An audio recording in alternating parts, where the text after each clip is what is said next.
కోట్ల రూపాయలు టీటీడీలో అక్రమాలు జరిగాయని చేస్తున్నారు. ఇదంతా ఎలా చూస్తారు? అంటే మీరు క్రిస్టియన్ అని ఈ విధంగా వాళ్ళు పాల్పడుతున్నారా? లేదా ఒక బలమైన పార్టీని దెబ్బతీయటానికి చేస్తున్నారా? ఇప్పుడు నేను చెప్పినటువన్నీ నిజాలా అబద్ధాలా అన్నది మీరంతకు మీరే. నేను ఒకటే మీ అందరికీ కూడా ఒకటే విజ్ఞప్తి చేస్తా ఉన్నా. నేను మాట్లాడే ప్రతి మాట నిజమా అబద్ధమా అని మీరే వెరిఫై చేసుకోండి. నేను మాట్లాడే ప్రతి మాట లాజిక్గా మాట్లాడుతున్నానా లేదా అనేది మీరే వెరిఫై చేసుకోండి. నేను మాట్లాడే ప్రతి మాట నిజమే మాట్లాడుతూ ఉన్నప్పుడు, నేను మాట్లాడే ప్రతి మాట వాస్తవాలే చెప్తా ఉన్నప్పుడు, నేను మాట్లాడే ప్రతి మాట లాజికల్గా చెప్తా ఉన్నప్పుడు, మరి మీ అందరికీ కూడా జరిగిన వాస్తవాలన్నీ కూడా నేను చెప్పక మునుపు మీ మనసుల్లో ఉండేది, మీ చెవులకు వినిపించింది, మీ కళ్ళకు వాళ్ళు చూపించినది వర్సెస్ ఇప్పుడు నేను మీ అందరి దృష్టికి తీసుకొచ్చింది. తేడా మీరే గమనించండి.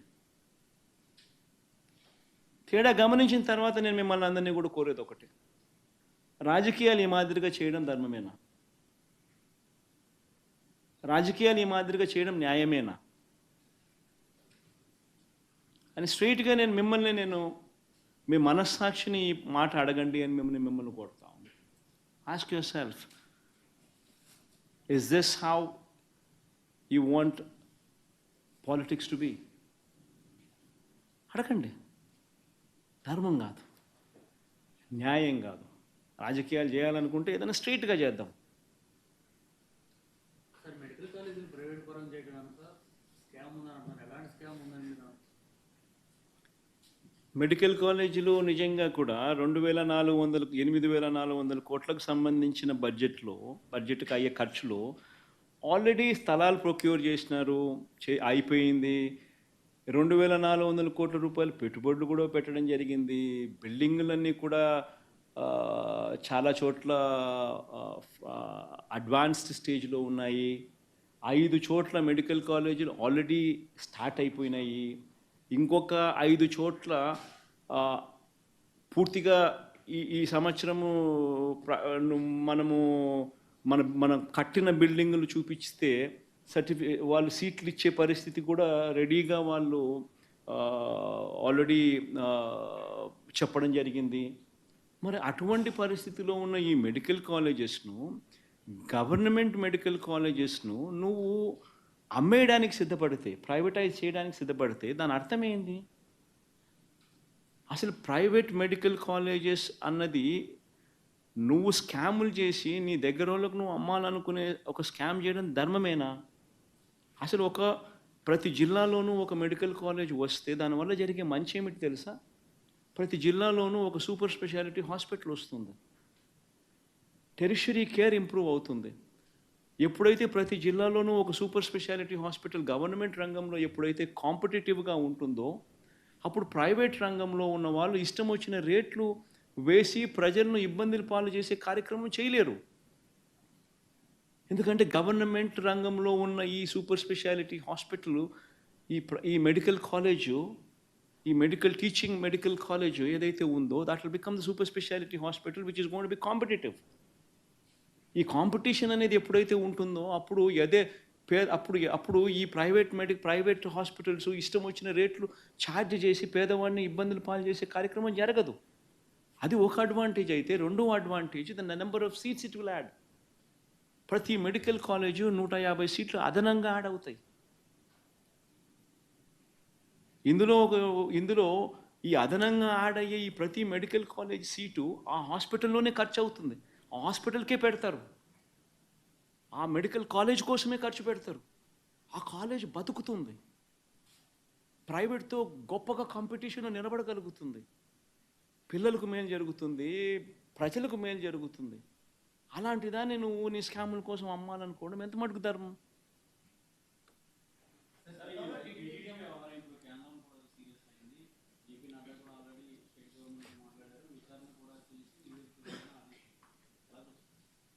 బేసిక్లీ మన కర్మ ఏమిటి అని అంటే, బీజేపీ వాళ్ళకు సగం తెలుసు, సగం తెలీదు. ఈ చంద్రబాబు నాయుడు అనే వ్యక్తి పూర్తిగా అబద్ధాల మనిషి, మోసాల మనిషి. ఇవన్నీ నేను చెప్పినటివన్నీ వాస్తవాలు అయినప్పుడు టీటీడీ బోర్డులో కూడా ఇదే బీజేపీ పార్టీకి సంబంధించిన సీనియర్ మంత్రులకు సంబంధించిన రిప్రజెంటేటివ్స్ కూడా బోర్డులో సభ్యులుగా ఉన్నప్పుడు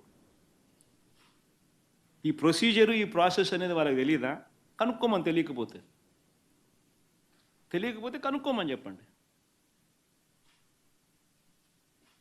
కనుక్కొని తప్పు చంద్రబాబు నాయుడు అనే వ్యక్తి ఈ మాదిరిగా దుష్ప్రచారం చేసి ఉండింటే, చంద్రబాబు నాయుడు అనే వ్యక్తి మీద అక్షింతలు వేసే ధైర్యం ఈ బీజేపీ పార్టీకి ఉందని నేను అడుగుతాను. నిజంగానే వాళ్ళలో చిత్తశుద్ధి ఉంటే, నిజంగానే వాళ్ళ హిందువుల రిప్రజెంటేటివ్ కింద వాళ్ళు నిజంగానే సిన్సియర్గా, నిజంగా వాళ్ళ మనుషులైతే, సిన్సియర్ మనుషులైతే చంద్రబాబు నాయుడు తిట్టాలి, చంద్రబాబు నాయుడును అక్షింతలు వేయాలి. ఇంత దుర్మార్గం చేయడం ధర్మమేనా చంద్రబాబు అని చెప్పి చంద్రబాబు నాయుడును గట్టి కడగాలి. నిజంగానే వాళ్ళలో సిన్సియారిటీ ఉంటే చేయమని చెప్పండి. సార్, ఈ లడ్డూ విషయంలో రెచ్చగొట్టడానికి అంటే మనోభావాలు దెబ్బతింటున్నాయి, నిరసన లేపాలి, పోరాటాలు లేపాలి, ఇలాంటి సమస్యలు కూడా కాల్చేస్తుంది. ఈ టైంలో మీరు డివోటీస్ చెప్పారు, వరల్డ్ వైజ్ డివోటీస్ ఉన్నారు. అట్లాంటి వాళ్ళకి ఏం అప్పీల్ చేస్తారు? తెలియని వాళ్లకు ఏం జరుగుతూ ఉందో మిస్లీడ్ అయిపోయినప్పుడు ఎవరికైనా కానీ భావోద్వేగాలు పెరుగుతాయి. దట్ ఈస్ ఎగ్జాక్ట్లీ వాట్ చేయకూడని పని. చంద్రబాబు నాయుడు నేను తప్పుపట్టేది అందుకోనే తప్పుపడుతున్నా. ఎందుకు తప్పుపడుతున్నా? చంద్రబాబు నాయుడు ఎందుకు తప్పుపడుతున్నా? తాను చేసిన తప్పుని ఎందుకు చెప్తా ఉన్నా? ఎందుకనంటే తాను కావాలని భావోద్వేగాలను రెచ్చగొట్టే విధంగా తప్పుడు ప్రచారం చేస్తూ ఉన్నాడు. కానీ యాక్చువల్గా ఏంది, ప్రొసీజర్ ఏంది అనేది క్లియర్ కట్గా ఉన్నప్పుడు, క్లియర్ కట్గా కనిపిస్తూ ఉన్నప్పుడు, తెలిసినప్పుడు ఈ మాదిరిగా దుష్ప్రచారం చేయడం ధర్మమేనా?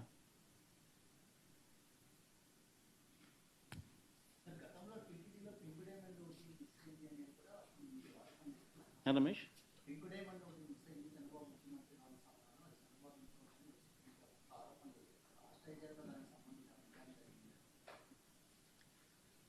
చంద్రబాబు నాయుడు అనే వ్యక్తికి దేవుని మీద భక్తి ఎప్పుడూ ఉండదు. నేను రాసి చెప్తున్నా.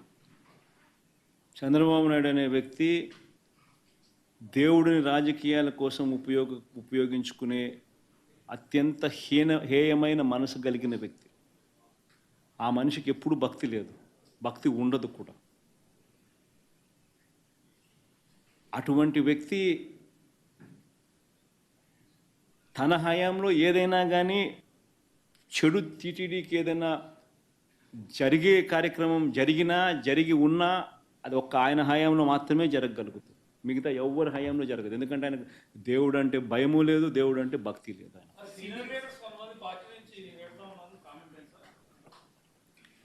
ఎవరు పోతా ఉన్నారమ్మా? సీనియర్ లీడర్ పోతా ఉన్నాడు. ఏమవుతుంది? నీళ్ళు ఏమవుతుంది? ఇంకోరు వస్తారు. దుర్గా, అల్టిమేట్గా ఒకటి గుర్తుపెట్టుకోవాల్సింది ఏంటంటే, దుర్గా, ఎప్పుడైనా కూడా ఒకటి గుర్తుపెట్టుకో, లీడర్ అనేవాడు ప్రజల నుంచి పుడతాడు. మీ అందరూ గుర్తుపెట్టుకునే మాట నేను చెప్తున్నా. లీడర్ ఎప్పుడు ప్రజల నుంచి పుడతాడు. యాంటీ ఇన్కంబెన్సీ అన్నది ఏదైతే ఉందో, ఈ సూపర్ 6లు, సూపర్ 7లు ఎప్పుడైతే వీళ్ళ అబద్ధాలన్నీ మోసాలు అయినప్పుడు, వీళ్ళ మోసాల నుంచి అది కోపమైనప్పుడు ప్రజల్లోకి, ఆ కోపం నుంచి వచ్చే ఓటు ఎవరినైనా కాల్చేస్తుంది. ఎవరైనా కూడా